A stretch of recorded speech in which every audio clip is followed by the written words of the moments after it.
Su familia ya tenía su vida planeada. Un marido rico, una casa mejor y un apellido más largo. Pero Natasha hizo algo imperdonable.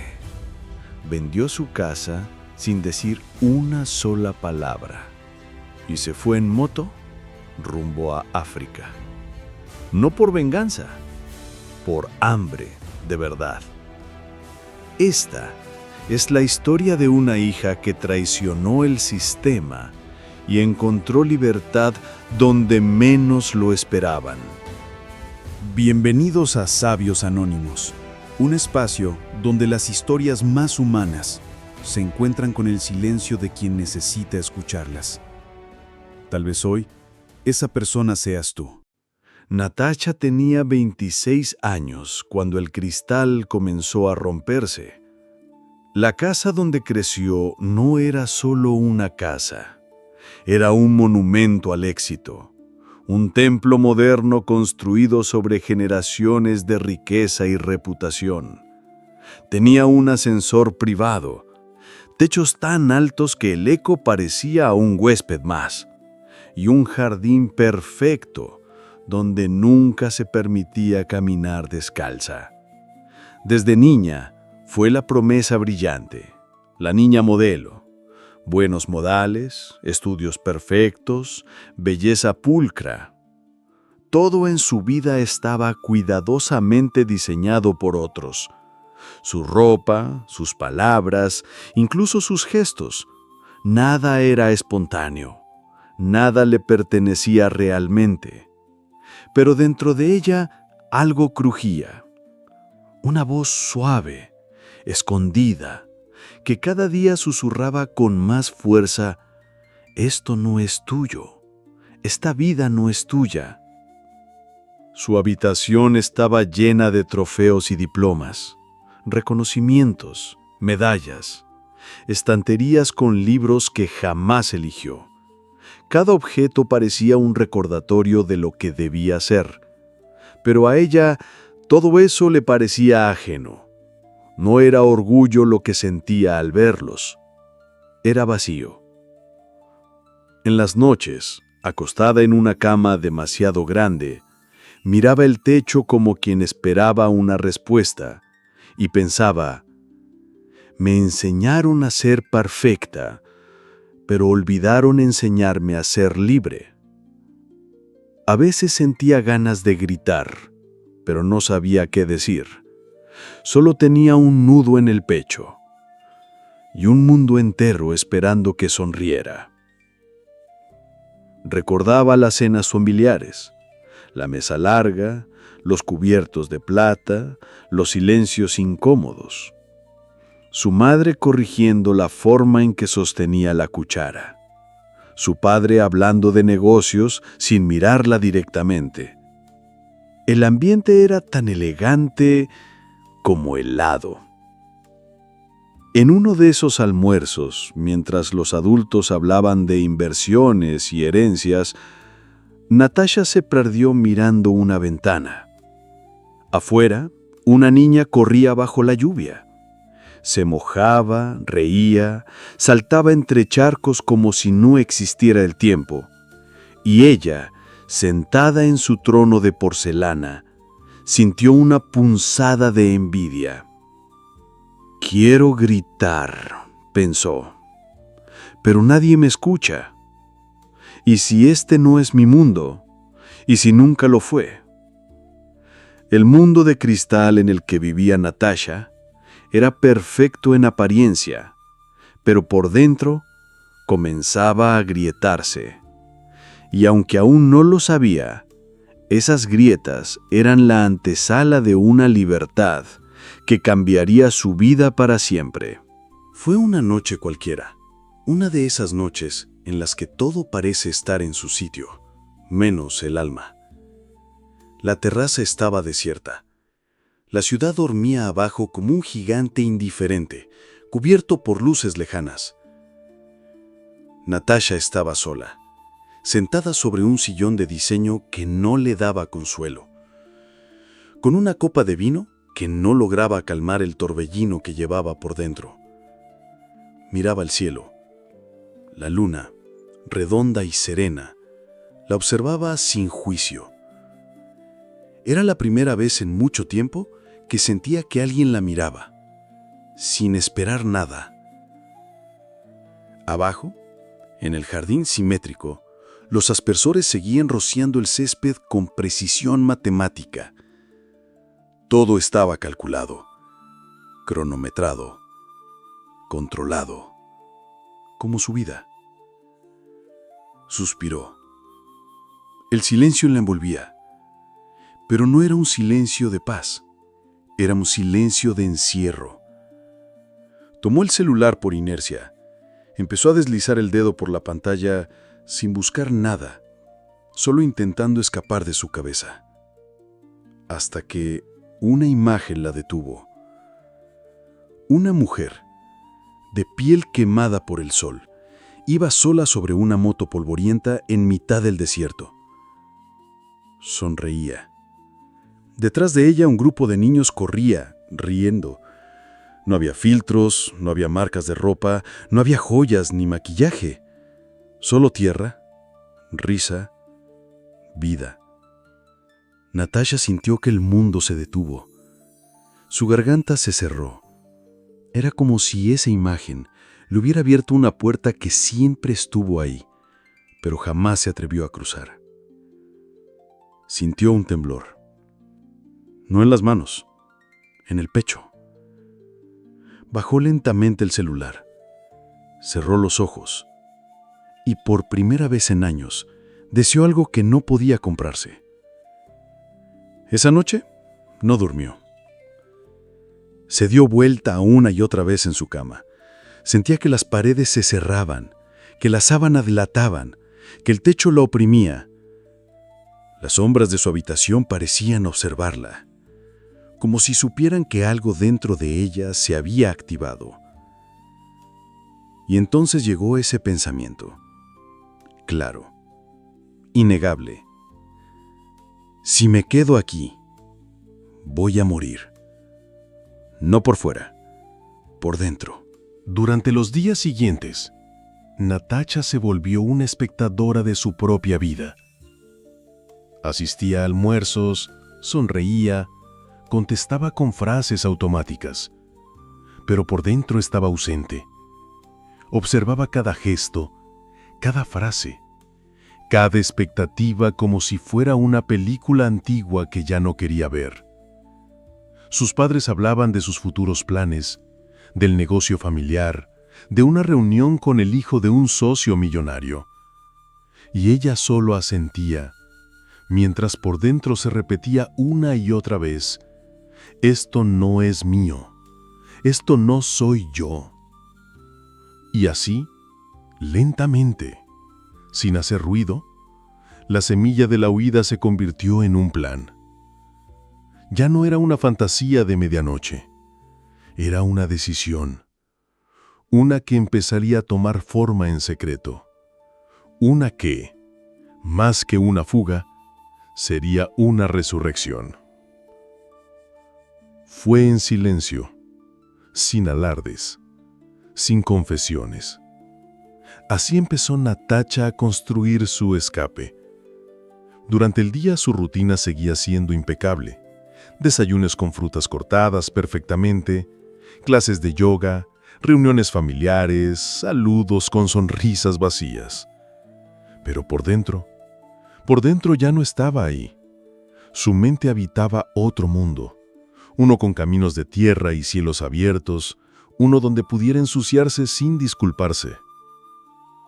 Cada noche en su cuarto, cuando todos dormían, Natasha abría su computadora como quien abre una compuerta secreta. Buscaba rutas, mapas, historias de nómadas, tutoriales sobre cómo sobrevivir con poco, cómo aprender mecánica básica, cómo desmontar y volver a armar una moto. Guardaba documentos en carpetas ocultas, anotaba datos en cuadernos escondidos dentro de libros de arte. Sus dedos temblaban al escribir, no por miedo, sino por emoción.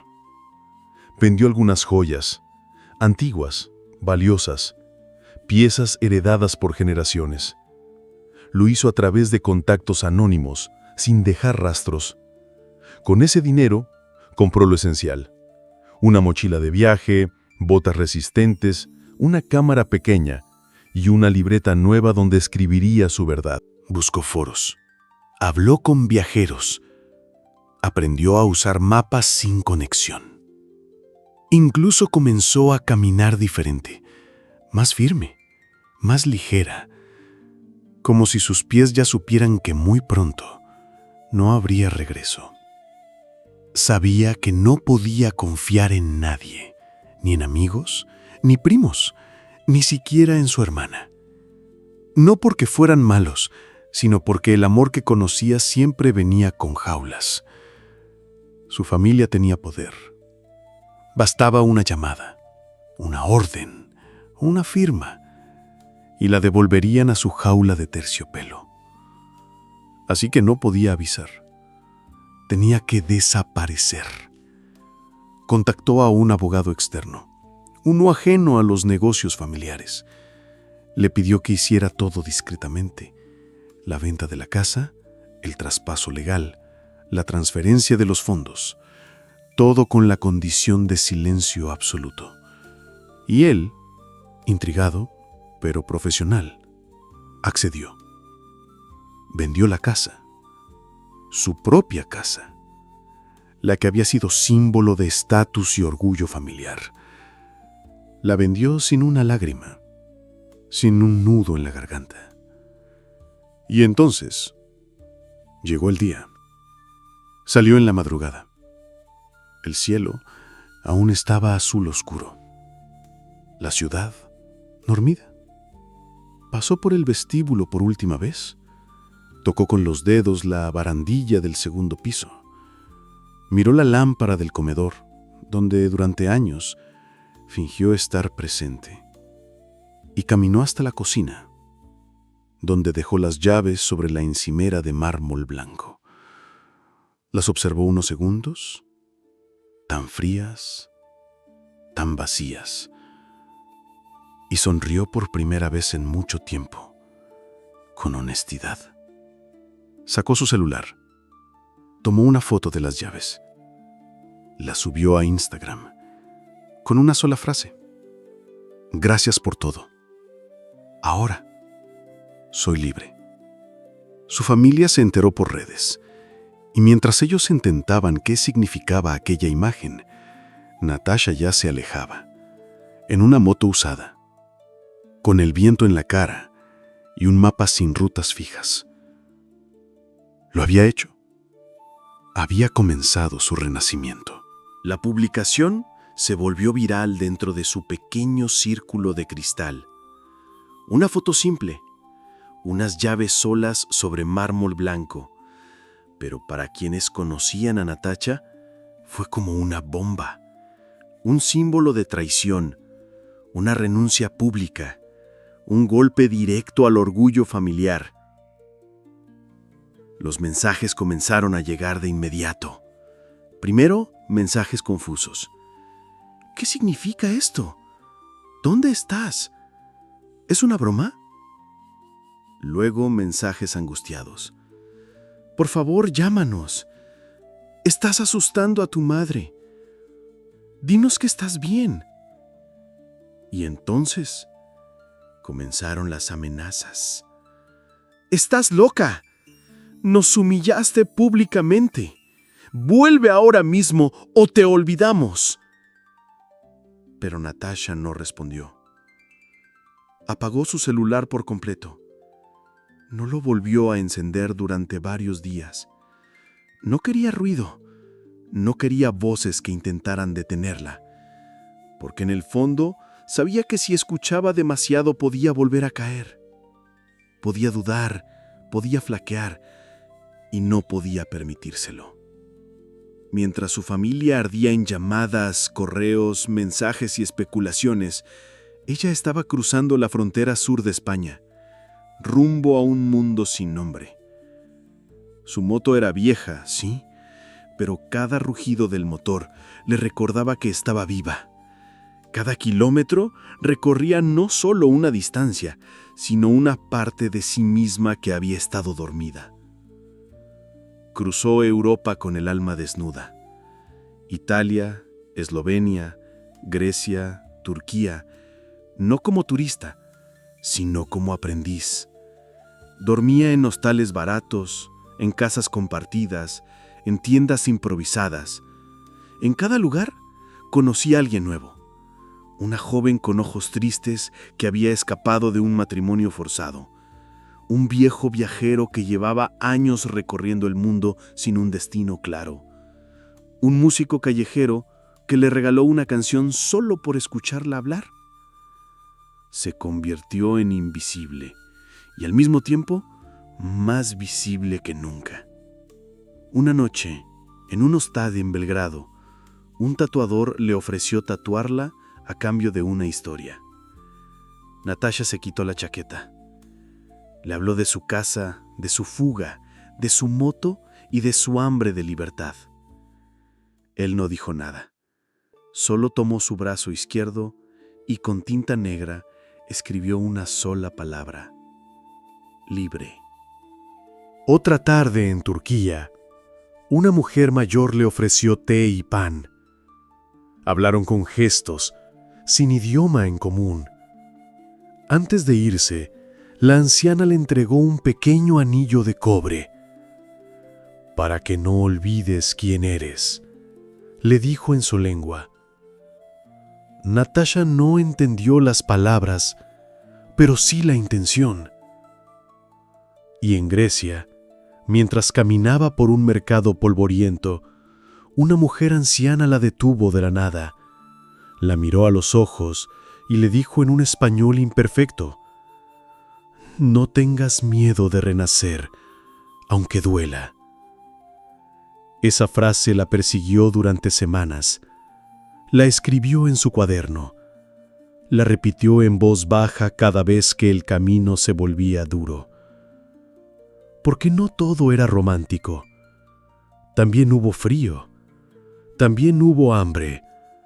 También hubo noches donde el cansancio se mezclaba con la soledad y la duda. Pero incluso en los peores momentos, incluso cuando temblaba de miedo o dormía en estaciones abandonadas, sabía que no podía volver atrás, porque atrás no había vida, solo un papel asignado, y ella ya no quería actuar. El mar que separa Europa de África parecía calmo aquella mañana, pero Natasha sabía que no cruzaba solo un continente, cruzaba una frontera invisible, un límite que muchos no se atreven ni a imaginar. No era solo geografía, era renacimiento. El ferry hacia Tánger zarpó lento. Las gaviotas parecían despedirla. Europa se iba empequeñeciendo detrás, y en su pecho algo ardía, como si su alma supiera que no habría regreso.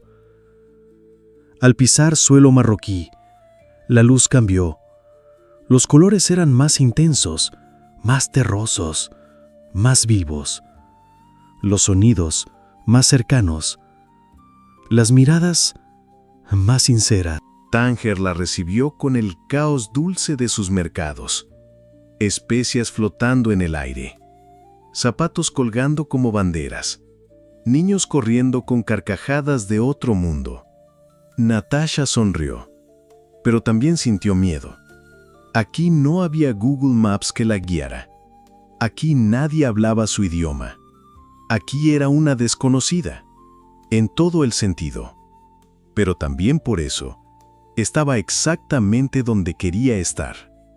Empezó a avanzar por el país a su ritmo, con su moto vieja, su mochila gastada y un mapa arrugado que a veces ni miraba. Pasó por pueblos donde los turistas no van. Durmió bajo techos de chapa. Aprendió a pedir pan con gestos. Aprendió a dar las gracias sin palabras. En las montañas del Atlas, una familia la invitó a cenar. Compartieron sopa de lentejas y pan redondo. No había lujos, no había cubiertos. Pero había algo que nunca había sentido en su mansión: calor humano. Allí le dijeron: «Eres huésped, aquí comes primero». Y Natasha, que toda su vida había sido enseñada a servir una mesa con 12 copas diferentes, aprendió que una sola taza, compartida con amor, vale más que todo el oro. El desierto fue su siguiente prueba. El Sahara no perdona. El viento puede arrancarte la piel. El sol te quema las ideas.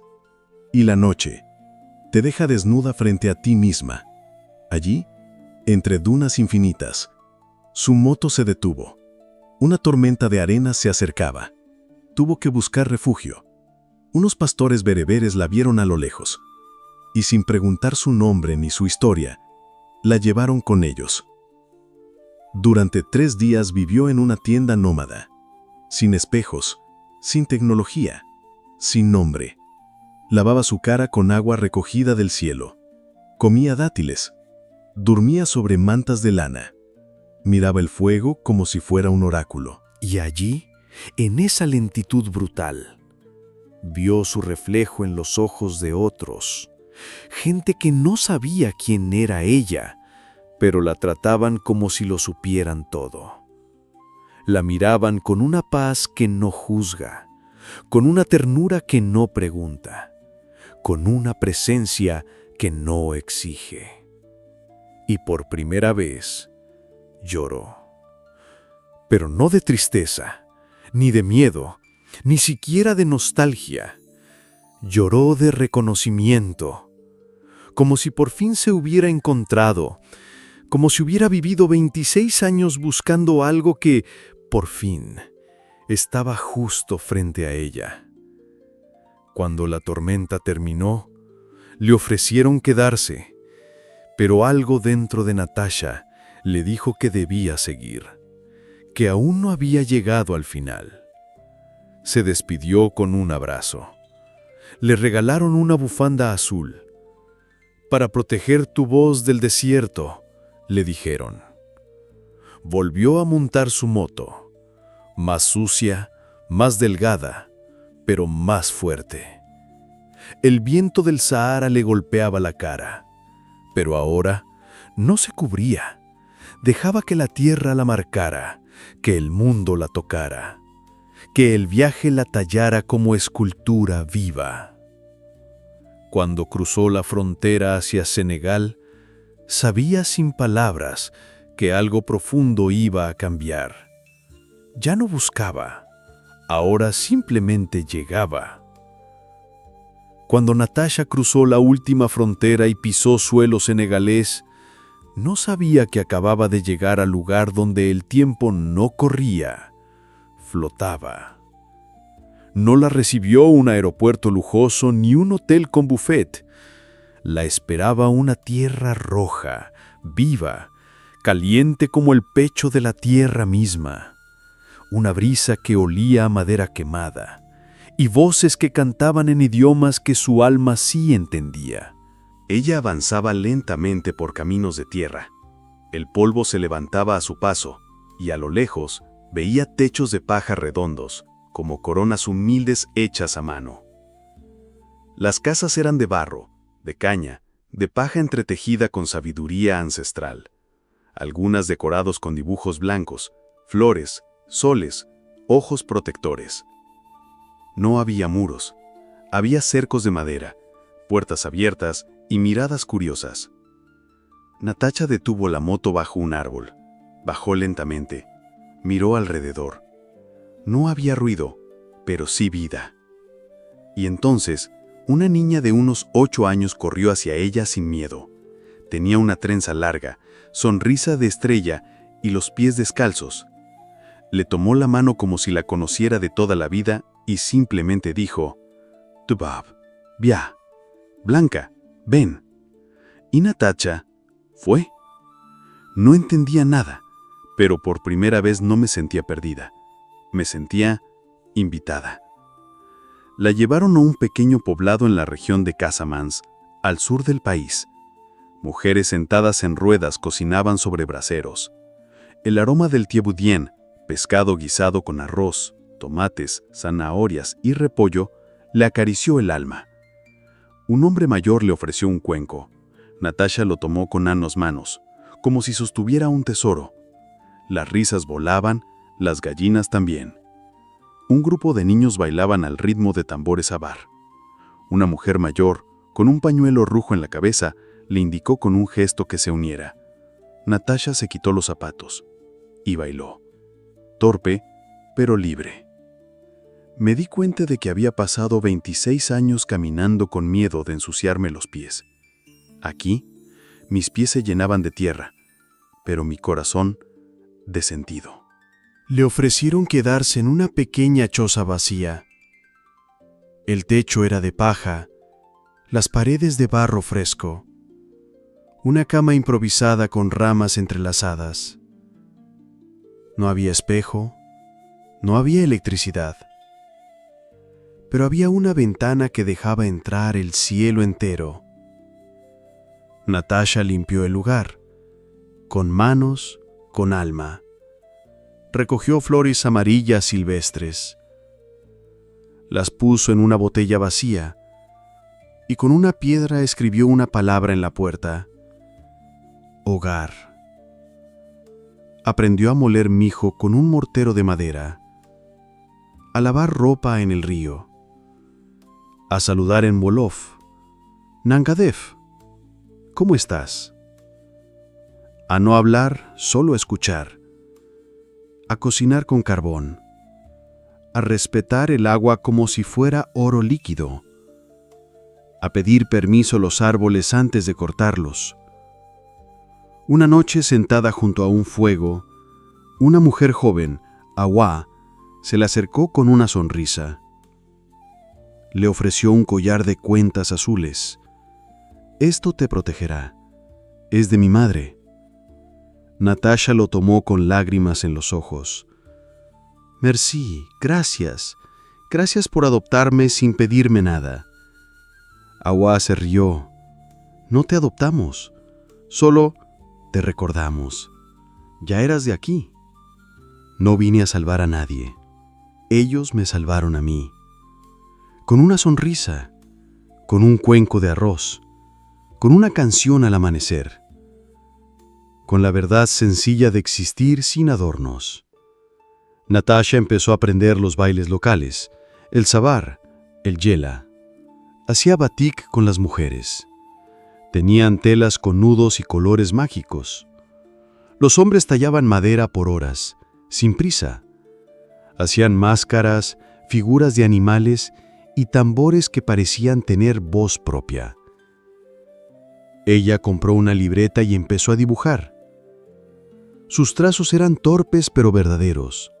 Un día, mientras cocinaba con las mujeres, una anciana le dijo: Tubav, tú no eres turista, tú eres semilla. Te caíste aquí y estás echando raíz. Y Natasha no respondió, solo sonrió y siguió moliendo el grano, mientras el sol se ponía, dorando la tierra como si la bendijera. Natasha no sabía el idioma, pero sabía el ritmo de los días sin relojes, el ritmo de la tierra caliente bajo sus pies, el ritmo de los tambores que no marcan la hora, marcan la vida. Y en ese ritmo aprendió a ser. Habían pasado meses. Natasha ya no miraba el calendario. El tiempo ya no la perseguía. Dormía cuando el cielo la arrullaba. Despertaba con los tambores o con los gallos.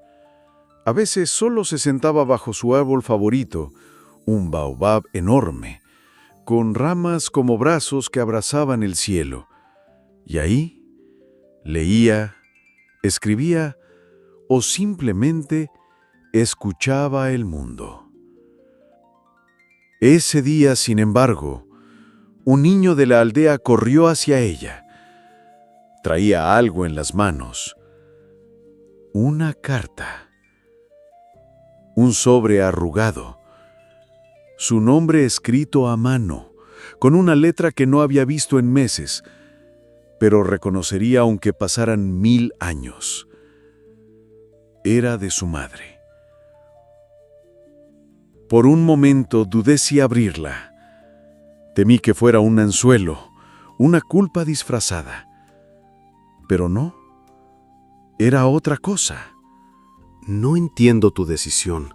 No entiendo cómo tu corazón se alejó tanto sin que yo lo notara. No comparto tu huida, ni tu silencio. Pero te he mirado, en tus fotos, con tierra en la cara, con niños abrazándote, con los ojos distintos, llenos de algo que aquí no tenías. ¿Felicidad? ¿Libertad? No lo sé. Solo sé que hay algo en ti que yo nunca supe cuidar. Perdón por encerrar tu alma en una vitrina. Perdón por aplaudir tus trofeos y nunca preguntar si te dolían. Te extraño. Me duele no verte, pero me dolería más saberte vacía, en una jaula de oro. No vuelvas si no quieres, pero no dejes de escribir, porque cada palabra tuya es una flor que nace en el jardín que yo nunca supe sembrar. Mamá. Natasha se quedó en silencio. La carta temblaba en sus manos. Las lágrimas no cayeron de inmediato. Primero vino una sensación de deshielo, como si un bloque de años se derritiera dentro de su pecho. Y luego, sí, lloró, pero no de dolor, ni siquiera de alivio. Lloró porque por primera vez en su vida se sintió amada sin condiciones. No necesitaba su permiso, pero necesitaba su bendición, no para regresar, sino para florecer sin culpa. Esa noche, Natasha le escribió de vuelta. No explicó nada, solo dijo: estoy bien, estoy viva, y por primera vez estoy siendo yo. Y al final dibujó un sol. Uno simple, como los que dibujaba de niña, porque había algo que ya no le daba miedo: ser sencilla. La carta no cerró heridas, pero abrió puertas. A veces, el amor no necesita estar de acuerdo. Solo necesita atreverse a mirar sin juzgar. Y eso ya es un milagro. El sol se alzaba sobre la aldea como una promesa. Natasha salía de su choza de barro con una sonrisa tranquila. Había gallinas en el patio, niños corriendo, tambores a lo lejos, y en su mirada una certeza serena. Había llegado a casa. Pero el viaje de Natasha no terminó en esa tierra roja. Allí fue donde renació, pero no donde se quedó. Una mañana vio a un cachorro herido cerca del pozo. Lo alzó con delicadeza. No había veterinario cerca, así que improvisó. Lavó, cosió, curó. Y en los ojos agradecidos del animal, Natasha entendió algo. Su amor por los animales no era casual. Era vocacional. No puedo salvar el mundo, pero puedo aliviar el dolor, criatura por criatura. Con el apoyo de una ONG local y sus propias ganas inquebrantables, Natasha aplicó para un programa internacional. Fue aceptada en una universidad en Sudáfrica. Allí estudió, trabajó, cuidó rinocerontes, cebras, perros callejeros. Pasó noches enteras sin dormir, atendiendo partos, estudiando anatomía, y se convirtió en doctora veterinaria. Pero no solo eso. Su nombre comenzó a sonar. Videos de sus rescates se volvieron virales. Sus palabras eran compartidas en conferencias. la chica que vendió su casa y sanó al mundo. Empezó a recibir invitaciones para visitar reservas naturales en Kenia, Etiopía, Madagascar, y luego Europa, América, Oceanía. Viajaba con su mochila, su estetoscopio y una sonrisa que no había olvidado cómo se formó. A pesar de su creciente fama, Natasha nunca dejó de ser esa mujer que comía mango con los niños sentada en el suelo. Nunca cambió su forma de hablar. Nunca olvidó el nombre de la señora que le enseñó a moler grano. Su éxito no la elevó, la enraizó más profundo. Y cada cierto tiempo volvía a ese pueblo de caminos polvorientos, a la choza donde pintó flores con sus dedos, al árbol bajo el que recibió la carta de su madre. Allí, los niños corrían a abrazarla. Las mujeres la esperaban con pan caliente, y ella dejaba los premios afuera y volvía a ser simplemente Natasha.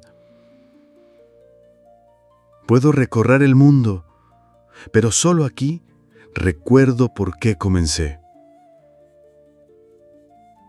Hoy, Natasha no solo cuida animales, forma nuevas veterinarias locales, escribe libros para niños, graba documentales para mostrar la dignidad de lo invisible. Ha creado una fundación que lleva su nombre, pero ella dice que el nombre no importa. Lo importante es lo que inspira. Natasha no cambió el mundo entero, pero cambió su mundo. Y con cada ser vivo que toca, deja una huella, invisible, pero eterna. Porque la libertad no es solo huir del sistema, es crear algo mejor con lo que somos, con lo que amamos y con lo que estamos dispuestos a defender. Volvería a vender mi casa 1 y 1000 veces, si eso significa volver a encontrarme. Tal vez tú no tengas una casa que vender, tal vez no necesites una moto ni cruzar continentes, pero si algo de lo que viste aquí te removió por dentro, no lo guardes, compártelo, porque quizá, sin saberlo, estés siendo el espejo donde alguien más se atreva a verse. Esto fue una historia de sabios anónimos. Historias que no buscan fama, solo despertar algo que dormía en nosotros.